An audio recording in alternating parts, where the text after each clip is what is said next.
Pierre-Axel Paroda, le dirigeant de PMO. Le PMO est une entreprise historique de 1963, expert en compression de poudre et distribution de médicaments.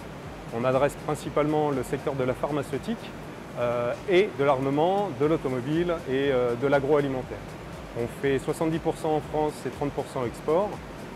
68 personnes travaillent au quotidien justement pour apporter une expertise poussée et technique à nos clients, les grands donneurs d'ordre de la pharmaceutique, pour comprimer les médicaments que vous prenez au quotidien.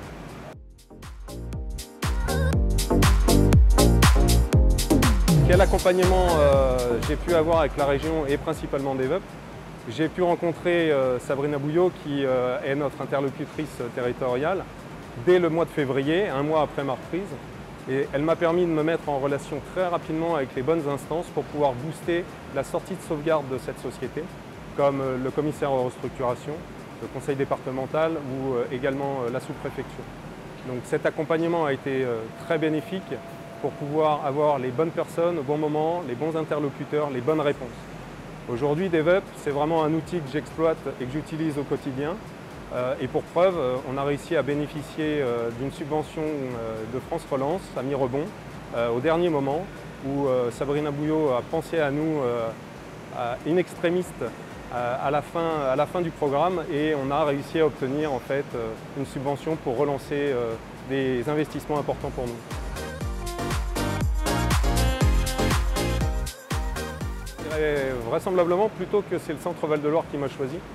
J'ai une expertise plutôt internationale, un parcours international où j'ai fait plusieurs années d'expatriation.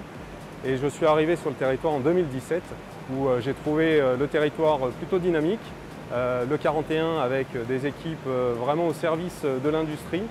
Et c'est pour ça aussi que je me suis implanté dans ce territoire vraiment dynamique.